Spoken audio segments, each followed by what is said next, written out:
Hello everyone, welcome to Come Sit at My Table.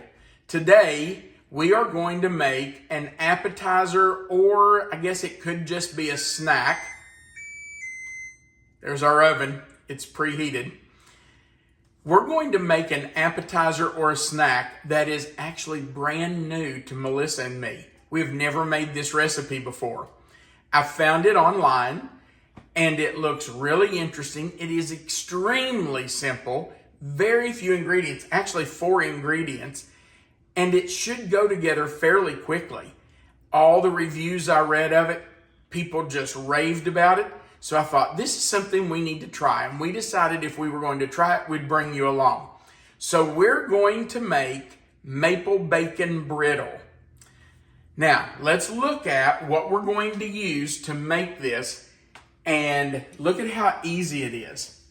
We're going to use 10 slices of bacon. Now, I'm using thick cut bacon because that's what Melissa and I eat. That's what was in our refrigerator. So I've just taken 10 slices of it and cut it up into chunks. We will brown that in a skillet, and we do want to get it fairly brown. We don't want it to be raw because we're trying to get as much of that grease out of it as we can before we put it on top of our dough. We don't want all that bacon grease to seep down into our dough.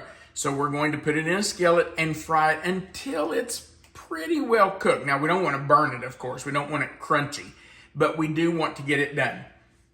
The second ingredient we're going to use is a can of crescent dough sheet. Crescent dough sheets are the exact same thing as crescent rolls, except it's not perforated.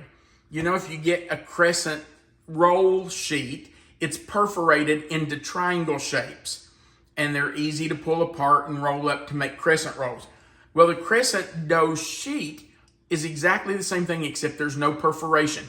If you use the crescent rolls, you will have to take your fingers and put those perforations together. You'll just have to mash them together to make a solid sheet. You don't want to leave those perforations there for everything to seep down in. It's just easier if you get the crescent dough sheet. That'll just make things easier for you, but it's not necessary. The third ingredient we're going to use is 1/4 of a cup of pure maple syrup. Now, we're using Kirkland's that we got at Costco, and it is 100% pure maple syrup. You'd probably, now this, I told you this is the first time I've made it, but you probably don't want to use something like pancake syrup because that's really not pure maple syrup usually. Most pancake syrups are not. So you want to make sure you have pure maple syrup. And the last thing we're using is 3/4 of a cup of light brown sugar. I have not packed it in tight. I really feel like after reading the reviews for this recipe, if you pack that in really tight, you're going to be using well over a cup. And a lot of people said that they packed theirs really tight and then put it all on and it was just way too sweet. You've already got maple syrup on there and brown sugar. So don't pack your brown sugar in, just spoon it in lightly. Now, the first thing we have to do is get our bacon fried. So we're going to move to the stove and fry our bacon. Let's just start our skillet here. Start that fire. And I'm going to put all 10 slices that have been chopped up right in our skillet.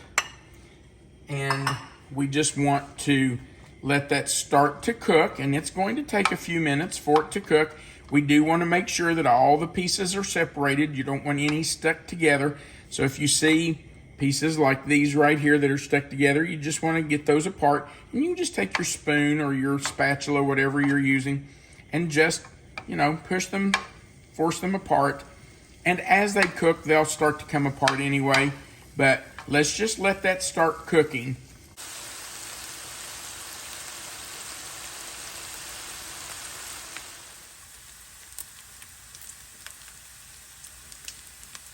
Our bacon has fried and it's pretty well done. So I'm just going to turn our fire off. Now the easiest way for me to do this is just to tip our skillet up a little bit, pull all of our bacon to the upper side, and let all of that grease kind of drain down to the bottom. Any bacon that's down there, I'll just try to fish it out.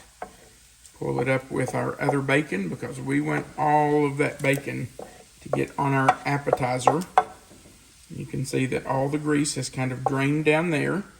Now I'm just going to take my spoon and kind of scoop the bacon onto our plate. And at the same time, I'm holding the skillet at an angle to keep that bacon grease down there. We just need to let this bacon drain. I've got it on a paper plate with a couple of paper towels to absorb the grease. And the reason we're draining it is because we don't want our crescent roll dough to get soggy. If we have too much grease on there, it's going to become soggy and not very appetizing.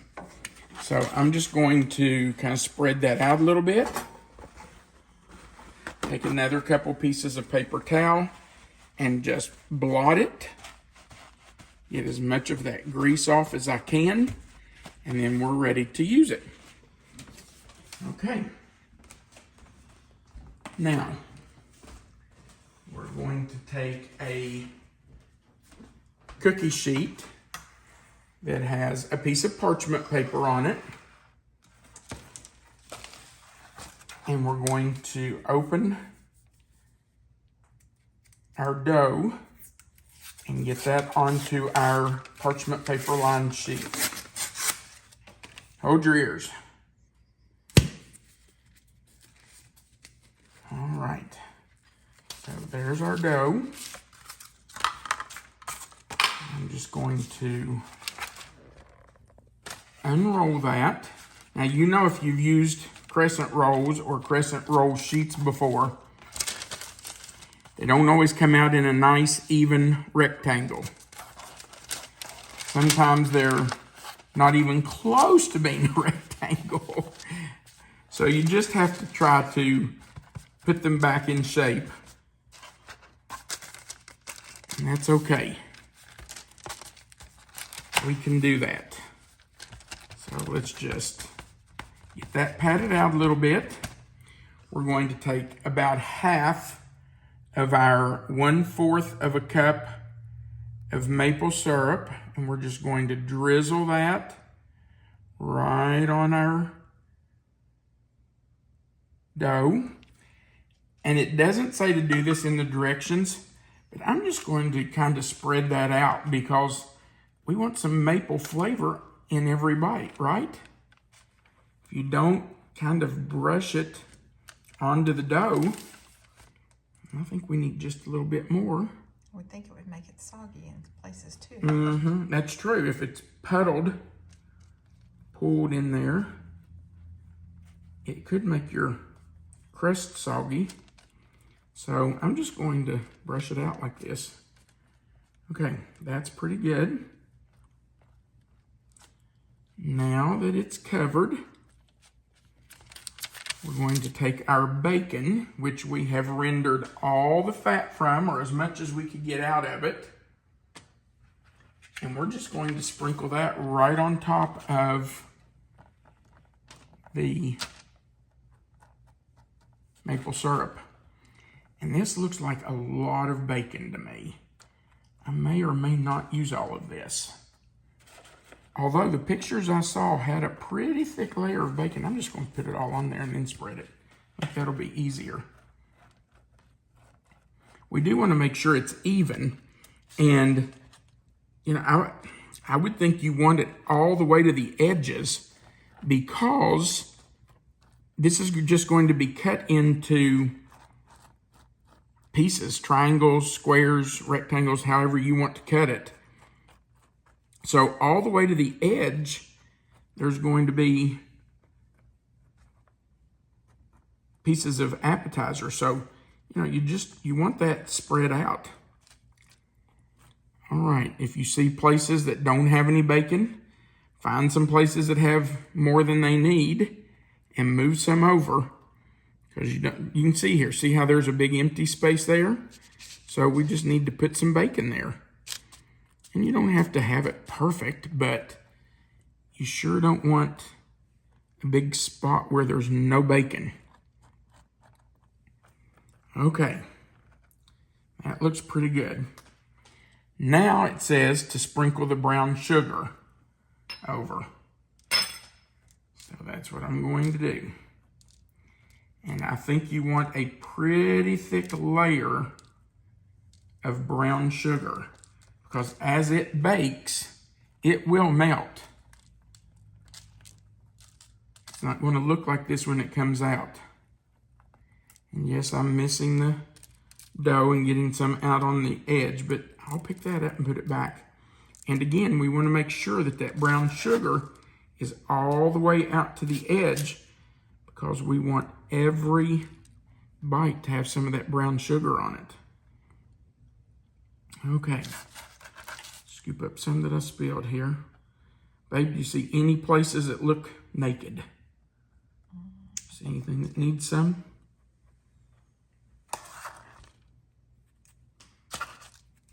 How's that look? Delicious.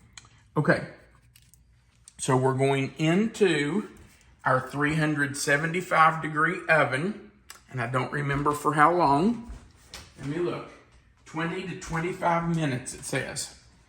What do you do with the rest of the syrup? Oh, glad you said that.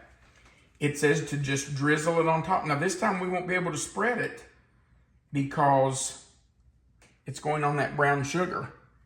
And it says just drizzle it all over the dough and the brown sugar and the bacon. So that's what I'm doing. Just drizzle, drizzle, drizzle. Try to make it as even as I possibly can. Because you don't want, like Melissa said earlier, you don't want a big puddle of it. You want it to be even all over this. So there we go. Oh, who thought this up? Wow. Yeah. Bacon, crescent roll dough, brown sugar, maple syrup. Okay. So in we go for 20 to 25 minutes. I will keep an eye on it just to make sure that, it's not burning or anything. And then we'll come back. Our maple bacon brittle has cooled to room temperature, and now it's ready to cut. Let me tell you a couple of things that I've learned. The first time that you make a recipe, you learn things from it, or you should. And I've learned a couple of things from this recipe.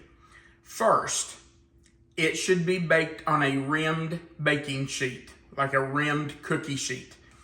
I had it on a flat baking sheet with parchment paper.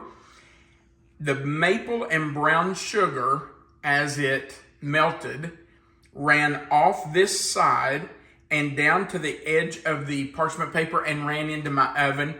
It wasn't even a teaspoon worth of it, but it could have been a mess had it been more than that. So I would suggest completely covering a baking sheet, a rimmed baking sheet with parchment paper, just to ease the cleanup. The second thing I learned was that it says to remove it from the oven and allow it to come to room temperature, which it does need to do.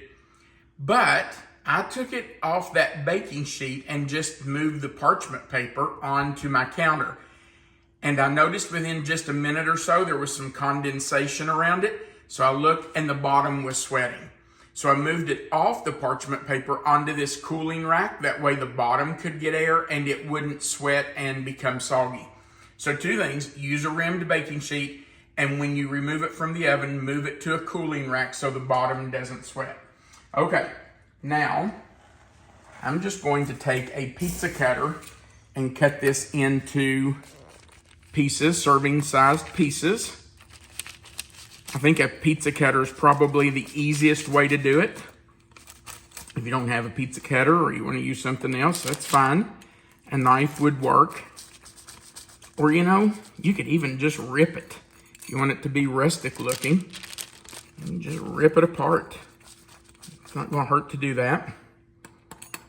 These might be a little bigger here. I didn't get them too even. But that's all you do. You just cut them into serving size pieces. You want them to be, a bite or two. You don't want them to be huge. They're just little appetizers. So we're going to stop right there. And we're going to sample this piece. Now, doesn't that look good? It does look good. Mm-hmm. All right, babe. You taking the first bite? Sure. Okay.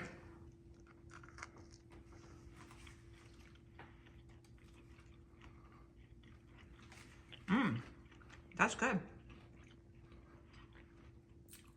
Yeah.